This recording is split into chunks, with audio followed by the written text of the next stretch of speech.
Hello everyone and welcome to another video. Now we've tested the Nvidia T400, the T600 was put through its paces a couple of weeks ago, and now it's time for this, the T1000.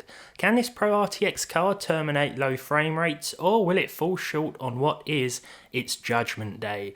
Just like the previously tested cards, the T1000 requires no external power connectors, so it should work on even the most questionable of power supplies. There's no improvement on the VRAM over the T600. We've still got 4 gigs of GDDR6. We do have higher clock speeds and more cores though, with this model packing 896 shading units as opposed to 640. As such, this is capable of utilising slightly higher graphical settings, but I'll be throwing up comparative figures to the T600 throughout today's benchmarks, though all gameplay is from the T1000 itself. For those wondering, no, there is no T800 as of yet, but if or when there is, well, I'll be testing it. Also, just like with the other T lineup of cards, ray tracing can't be enabled, but DLSS can. But again, I don't think it's really supported on a hardware level because it makes no difference to performance, and in fact, it seems to hurt performance in some games. We'll come back to Cyberpunk later, but first, let's jump into Red Dead Redemption 2.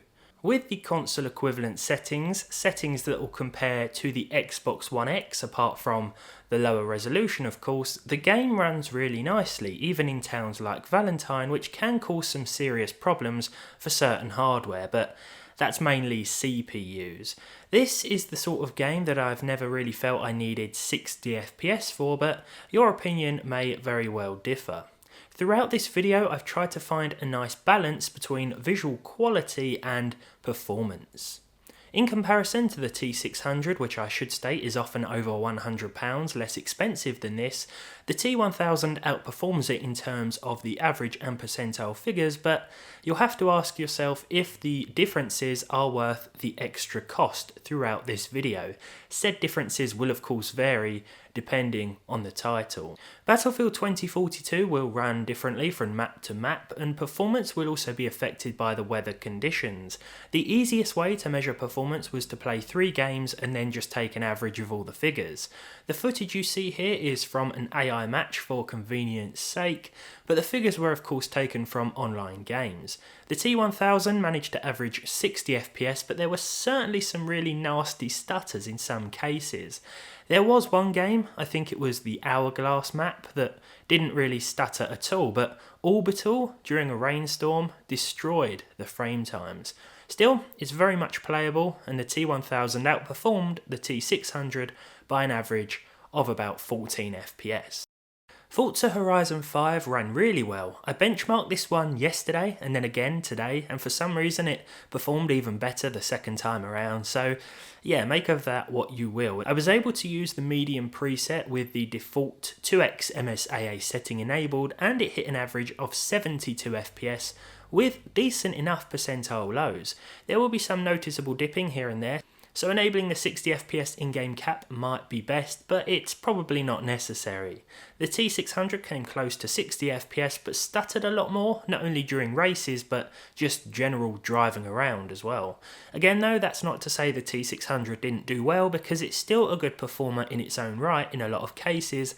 This just isn't the best example. Far Cry 6 really surprised me. For a consistent plus 60 FPS experience, low settings are the way to go, but I decided to be a bit more daring and go for medium at 1080p with native scaling. Full 1920 by 1080 here at these settings meant a 57 FPS average. The game looks great and runs really well.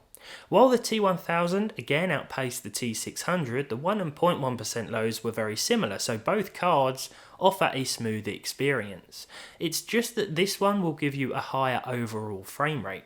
So far, so good, but be sure to check the price of this card where you live, because it can be pretty expensive, and you might find that some used options can offer the same performance for a lot less money. Not just here, but in every game tested today. In Cyberpunk, the additional power of the T1000 can mean the difference between playable and unplayable in some areas of the map. 44 FPS at low is a pretty decent result, and you might find that attempting to hit 60 FPS requires too much of a visual sacrifice. Again, it depends on personal preference. The game stays above 30 FPS here, even when it drops in busier areas, and this is something that the T600 can't do at equivalent settings. It's interesting that the average performance difference is again around 14 to 15 FPS though. Next up, it's GTA Vice City, the Definitive Edition. Now this will tend to stutter no matter what hardware you're using, but it seems to be running a lot better than it did on launch day. Vice City is the most demanding of the Definitive trilogy, but even so, we are seeing at least 60 FPS here with the default preset, which the game reverts to on startup. I'm also using the Ultra Graphics Quality setting. Now this setting doesn't turn everything to Ultra, it's just a setting in its own right. I think the T1000 would benefit from extra VRAM. Maybe if this was actually intended as a gaming card, then it may have shipped with more memory, but I think it could certainly do with 8 gigs, even 6. 6 would probably be perfect for something like this. Finally, for today's tests, it's The Witcher 3. High graphical settings with the low post-processing preset will do the trick, though I did still see some stutter in Novigrad, which just tends to happen with most hardware I test. It's just a pretty demanding in-game area. It certainly happened with the comparative T600 results too.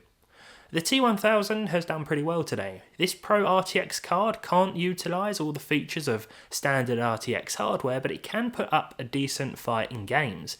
This one might be too expensive to consider as a gaming option, especially over the T600, which can be found for quite a lot cheaper in some places.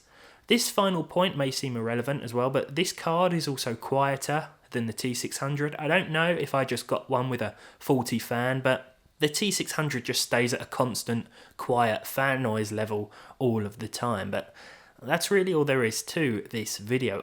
I hope you've enjoyed this one, taking a look at the Nvidia T1000. I really like the name of these cards as well, the T400, the T600 and the T1000.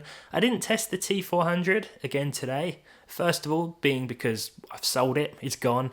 But second of all, it's because it doesn't really fit into the same category. It's got less VRAM, 2 gigs, and it will be noticeably slower than the T1000, just like it suffered a lot more in comparison to the T600 that we tested last month. So yeah, the T600 is probably the one I'd recommend if you sort of want to get a nice combination of budget and performance, but it all depends on where you live, whether they're in stock or not, and how much outlets are actually charging for these cards. But there we go. Next we'll move on to some more powerful workstation RTX cards, but for this one, if you enjoyed it, leave a like, leave a dislike if you didn't, subscribe to the channel if you haven't done so already. Let me know if you want to see some 4K benchmarks or something with this thing while I've got it, because yeah, that could be something that this could very well be capable of in some games. So I'll see all of you in the next one.